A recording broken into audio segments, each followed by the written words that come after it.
अब मैं इसमें आपसे कुछ सवाल करना चाहता हूँ। क्या आपकी इनकम टैक्सेबल इनकम है? क्या आपकी इनकम नॉन टैक्सेबल है? क्या आपकी एज 18 साल से ज़्यादा है? क्या आपके नाम पे कोई प्रॉपर्टी है? क्या आप अपनी प्रॉपर्टी जो है अपनी वाइफ या अपने बेटे या बेटी के नाम पे ट्रांसफर कर चुके हैं या करने का इरादा रखते हैं? Welcome to my channel, Tax Service Provider.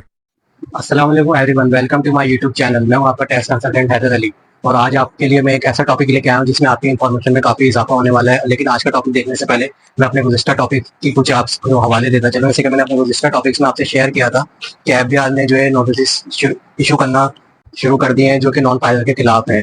अब वो इशू नोटिस किस तरह इशू किए जा रहे हैं कि कुछ लोग इससे ब्लॉक किए जा रही हैं, किसी के जो है नोटिस इशू हो गए हैं, किसी के होने वाले हैं और किसी के पास नोटिस जो है आ चुके हैं। अब इसका हल क्या है, क्यों है, किस लिए, वो भी मैं आपको इसी वीडियो में शेयर करूंगा।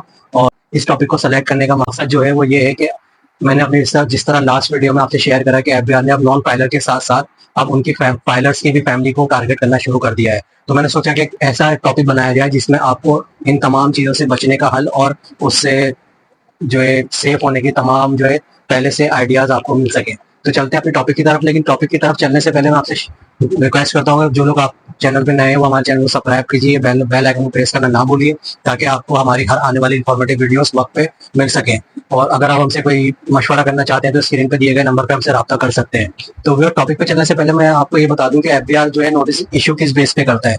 नोटिस इशू इस बेस पे करता है, जैसे मैंने आपसे पहले भी काफी दफा जिक्र करा, एफबीआर ने एक सिस्टम बनाया है जिसे वन विंडो सिस्टम कहते हैं। वन विंडो सिस्टम क्या होता है? वो वन विंडो सिस्टम एफबीआर ने इस तरह से जनरेट करा जो 2021 में एफबीआर ने जिसका लॉन्च किया था, लेकिन अब उस पर जो है सख्ती से जो है अमल हो रहा है। और वो अमल किस तरह से हो रहा है? एफबीआर ने स्टेट बैंक ऑफ पाकिस्तान से और नादरा से, जहां से हमारा कमीशन आपकी कार्ड जो है जनरेट होता है, उस पर उनसे हमारा डेटा एफबीआर के पास जो है लिंक कर लिया गया है। एफबीआर के पास हमारा तमाम डेटा जो है मौजूद है। इसके अलावा दूसरे हमारे इदारे जहां से हमारी लेन देन होती है, तमाम इदारों से हमारा डेटा एफबीआर के पास मौजूद है। अब एफबीआर के पास हमारा कोई ऐसा लिंक मौजूद होता है, जैसे अगर कोई हमने कोई प्रॉपर्टी सेल परचेज करी है या हमारा कोई बैंक में कोई अकाउंट है या उसमें कोई सेविंग्स है या हैवी अमाउंट्स पड़ा है, या अगर हमने माजी में अगर कोई एनटीएन वगैरह लेकर अपने कोई जरूरत के मुताबिक एनटीएन लिया और उसके बाद हमने जो है एनटीएन को यूज करने के बाद अपनी रिटर्न फाइल नहीं की, तो उस सूरत में एफबीआर जो है हमें एक नोटिस इश्यू करता है जिसमें हमें वो फाइलर होने के लिए इंटीमेट करता है, यानी कि दावत देता है, और फाइलर होने के लिए हमें वार्न भी करता है, यानी कि कहता है कि आप फाइलर हो जाए और फाइलर होने के बाद आपको जो है किसी किस्म का नुकसान नहीं है। अगर हम फिर भी जो है फाइलर नहीं होते तो हमारे खिलाफ जो है सब इकदाम उठाए जाते हैं। जैसे कि आप मैं इसी टॉपिक को लेके चलता हूँ कि आज का टॉपिक मैंने क्यों सेलेक्ट किया, आज का टॉपिक सेलेक्ट करने की वजह क्या है, और आज का टॉपिक जो है सेलेक्ट करने के साथ में आपको इसका हल भी बताऊंगा कि इसका हल क्या है, इस मुश्किल से किस तरह छुटकारा पाया जाए।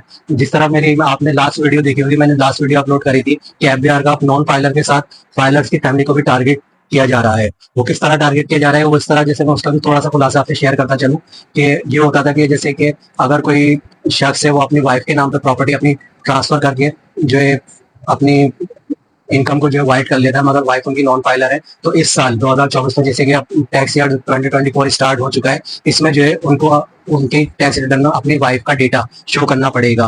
तो उस सूरत में ये होगा कि अगर वो शो नहीं करेंगे तो उन पर जुर्माना भी हो सकता है, किसी किस्म की पेनाल्टीज भी हो सकती है। तो मैंने अपनी पिछली वीडियोस में काफी तफसील बताई, वो उस वीडियो का विजिट कीजिए, उसको देखिए ताकि आपकी नॉलेज में इजाफा हो। उसका हल भी मैंने उसमें बताया, लेकिन एक मजीद हल मैं आपके लिए लेके आया हूँ इस वीडियो में ताकि आपके लिए आसानी हो। अब फाइलर क्या होता है, जैसे मैंने अभी वीडियो के शुरू में आपसे शेयर किया कि एफबीआर दो तरह से फाइलर करता है। एक करता है नोटिस के जरिए, जो कि हमें फाइलर होना पड़ता है, मजबूरी में फाइलर होना पड़ता है। वो इसलिए कि एफबीआर के पास कोई ना कोई हमारा ऐसा एविडेंस होता है जिसकी बुनियाद पे एफबीआर हमें नोटिस इशू करता है और हमें फाइलर होना पड़ता है। और दूसरा होता है वॉलंटियर फाइलर, यानी रजाकार तौर पर हम फाइलर हो जाए।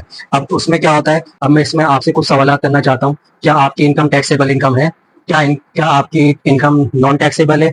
क्या आपकी एज 18 साल से ज्यादा है? क्या आपके नाम पे कोई प्रॉपर्टी है?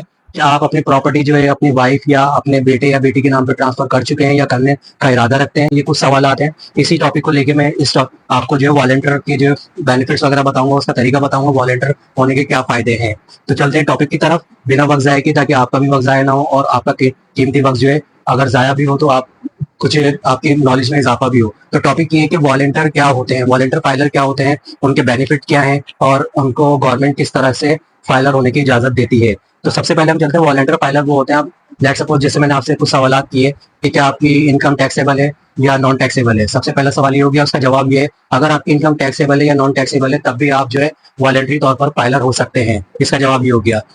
दूसरा ये कि अगर आपकी एज 18 साल से अबव है, यानी आपका कमीशन आपकी कार्ड बन चुका है, आप फाइलर होना चाहते हैं, तो आपको किसी की इजाजत की जरूरत नहीं है, आप वॉलंटरी तौर पर फाइलर हो सकते हैं। ये दूसरा क्वेश्चन हो गया। तीसरा, अगर आप अपनी प्रॉपर्टी अपनी वाइफ के नाम पे या अपने बेटे या बेटी के नाम पे ट्रांसफर कर चुके हैं या करने का इरादा रखते हैं, तब भी आप जो है वॉलंटरी तौर पर फाइलर उन्हें करवा सकते हैं। उसके बेनिफिट क्या है? सबसे पहला बेनिफिट ये मिलेगा कि आपका, जैसे आपने अपनी प्रॉपर्टी अपनी वाइफ बेटे या बेटी के नाम पे पहले डिक्लेयर कर चुके हैं या करने का इरादा रखते हैं, तो आप पहले से अगर उनको वॉलंटरी तौर पर फाइलर कर देंगे तो उसमें आपको बेनिफिट सबसे बड़ा ये मिलता है कि आपको अपनी टैक्स रिटर्न में उनका डेटा शो नहीं करना पड़ेगा, उनके इंडिविजुअल एक रिकॉर्ड होगा और उनकी एक स्टेटस एक अलग होगा। उनका सबसे बड़ा फायदा ये होगा कि उनको गवर्नमेंट जो है एक हाई लेवल की जो है प्रोटोकॉल कह लें या फिर हाई लेवल का स्टेटस उनको दिया जाएगा, जो कि गवर्नमेंट की नजर में ये होगा कि एक शख्स की जो आमदनी टैक्सेबल नहीं भी थी, फिर भी वो वॉलंटरी तौर पर फाइलर हो गया, तो ये शख्स एक जिम्मेदार शख्स है।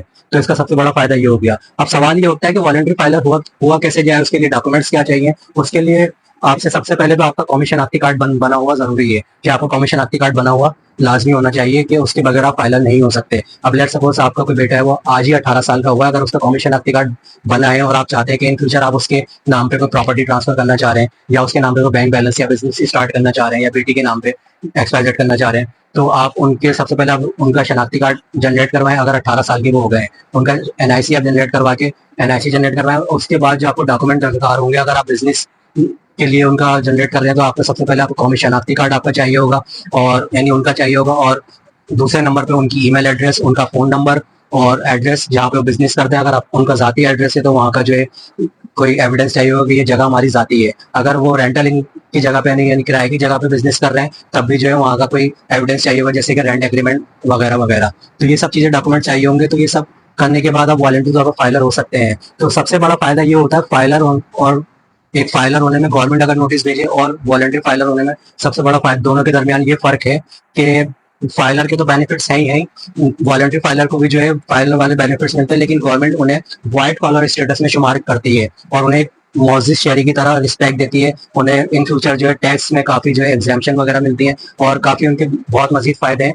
तो आपके आज का टॉपिक समझ में आ गया होगा वॉलंटरी फाइलर होने के क्या फायदे हैं, और जिस तरह मैंने आपसे वीडियो में शुरू में शेयर करा कि लोगों के नोटिस इशू हो रहे हैं, और जिस तरह मैंने आपसे ये भी शेयर करा कि मेरी लास्ट वीडियो मैंने आपसे जिक्र करा था कि फैमिली को टारगेट बनाया जा रहा है, तो और उसमें मैंने ये भी शेयर करा था कि उसमें क्या वजह हो सकती है, कि आपके साथ क्या हो सकता है। तो उस मुसीबत से आप छुटकारा पाने के लिए आप अपने घर में से, अपनी फैमिली में से अपनी वाइफ को, अपने बेटे को या बेटी को जो कि 18 साल से जिनकी एज अब हो चुकी है, यानी कि एनआईसी उनका बन चुका है, तो उनको जो है वॉलंटरी तौर पर आप फाइलर करवा के फाइलर के तमाम बेनिफिट्स एज पर रूल जो गवर्नमेंट ने हमें दिए हैं वो आप ले सकते हैं। इन दैट केस अगर आप वॉलंटरी तौर पर उन्हें फाइलर नहीं करवाते या उनके नाम पे आपने प्रॉपर्टी ट्रांसफर कर चुके हैं, तो उसका नुकसान आपको उठाना पड़ेगा, और अगर आप इन फ्यूचर उनको करेंगे तब भी वो लेट फाइलर में शुमार किए जाएंगे। तो मेरा आपको यही मशवरा है कि अगर आपका मुस्तकबिल में भी यही इरादा है कि आप जो है उनके नाम पे कोई बिजनेस शुरू करना चाह रहे हैं, कोई प्रॉपर्टी या कोई बैंक अकाउंट्स वगैरह ओपन करना चाह रहे हैं, तो उनको वॉलंटरी तौर पर यानी रजाकार तौर पर उन्हें फाइलर करवाएं और फाइलर होने के तमाम बेनिफिट उठाएं। और इसके साथ मैं इजाजत चाहूंगा कि आज का टॉपिक आपको बहुत इन्फॉर्मेटिव लगा होगा। अगर आपको हमारा टॉपिक पसंद आया हो तो वीडियो को लाइक कीजिए, शेयर कीजिए और हमारे चैनल को सब्सक्राइब कीजिए और बेल आइकन को प्रेस करना ना भूलिए, ताकि हमारी आने वाली इस तरह की तमाम इन्फॉर्मेटिव वीडियोस आप तक बआसानी पहुंच सके और आपकी नॉलेज में टैक्स की कवानीन से मुताबिक जो पाकिस्तान में अप एंड डाउन होते रहते हैं, आपकी नॉलेज में इजाफा होता रहे। अल्लाह हाफिज, जज़ाकल्लाह। Thanks for watching. Like, subscribe, and share.